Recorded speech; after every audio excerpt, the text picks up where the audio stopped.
Senegal, Guinea-Conakry and Bissau, southern Mauritania, Burkina Faso and Ivory Coast. The empire was founded in 1235 AD by a Manding prince Sundiata Keita, also known as the Lion King. As the king of Manding, Sundiata did a great work in unifying all the small kingdoms into one big empire and defended the empire from many foreign aggressions, especially those coming from North Africa.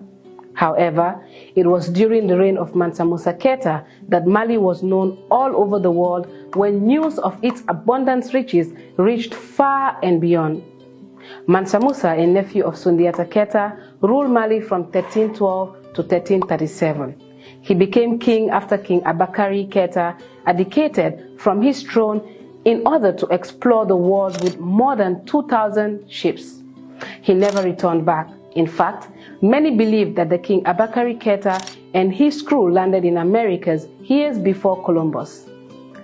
Like most Malinke rulers, Mansa Musa was a Muslim, and during his reign, Musa made one of the most famous journeys in history by traveling with more than 60,000 entourage to Mecca.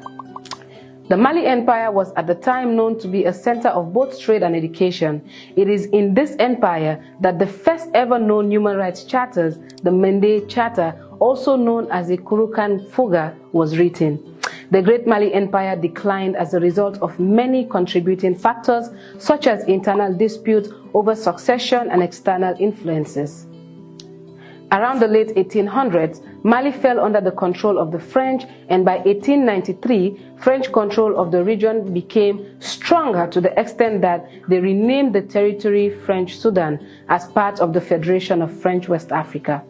However, the French political domination was interrupted by the new generation of Malians, and by 1960, Mali became independent and Modibo Keita became its first president. Keita was a fierce anti-colonial figure, took an immediate, bold move by removing Mali from the French community in 1962. Like many other anti-colonial rulers, such as Sekou Touré, Nkrumah, Lumumba, and many others, Keita too supported a total liberation of the African continent, something that the French didn't like. In November 1968, Lieutenant Moussa Traoré, who just died in September 2020, overthrew the Modibo Keita's regime and established a 14-member military committee for national liberation with Traoré as president. Traoré ruled Mali from 1968 to March 1991, until he was forcefully removed through public demonstrations against his regime. Similar to the current political situation in Mali, the 1991 public unrest prompted Colonel Amadou Toumani Touré to overthrow the government and arrested the president. Toumi formed a civilian-led transitional committee for the salvation of the people. The committee ushered a referendum and election in 1992, but Colonel Touré did not run in the presidential election. Toumani Touré did the noble thing by handing over power to Alpha Omar Konaré, who won the 1992 presidential election. Konaré appointed Touré to the rank of general, but 10 years later, after leaving the army, Touré contested for presidency and won in 2002. He got re-elected again in 2007, but his supposed to be final term in office was interrupted by a military coup that forced him into exile. It was then when now disposed President Ibrahim Boubacar Keita was elected in 2013 presidential election and was re-elected in 2017 until he was disposed. Let's talk about Mali-France relationship. This is despite the fact that it is endowed with bauxite, copper, diamonds, gold, gypsum, iron ore, kaolin, limestone, lithium, magnesium, phosphates, salt, silver, uranium and zinc, and ample hydropower. France, by its side, Mali remains heavily dependent on foreign aid. Mali is still faced with Islamic military insurgents, and France, who has made it their God-given responsibility to fight terrorism in the region, has established several military bases in Mali. However, the French military intervention has raised various questions. In Mali, French investments in the mining sector huge, not to mention the French companies that worked in various fields either inside Mali and neighboring states. Mali is one of the biggest gold producers in Africa, after South Africa, and is highly criticized for ripping off Mali's resources with the aid of corrupt politicians to the detriment of its impoverished population.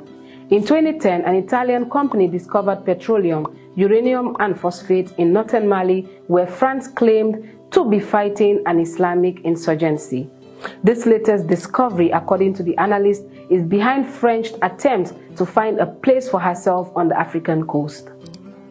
On January 14, 2013, the French Foreign Minister, Laurent Fabius, said the main interests of France are at stake.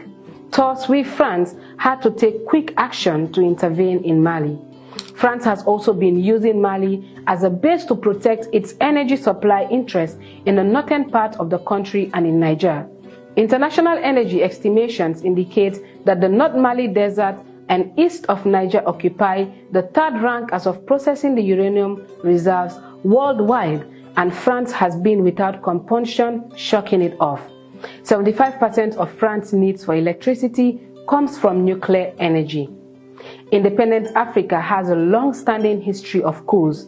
Sometimes, these unprecedented actions are influenced by external forces, especially by former colonial authorities, as a means of influencing the domestic politics in the continent, and France in Mali has been accused of continuously destabilizing embattled nations for its economic interest. Not only is France indicted in the assassination of multiple African leaders, but it is also equally notorious for pretending to condemn coups only to work with rebels who depose democratically elected leaders. This has recently anonymously fueled anti-France sentiments across the continent, with many asking, why can France not leave Africa?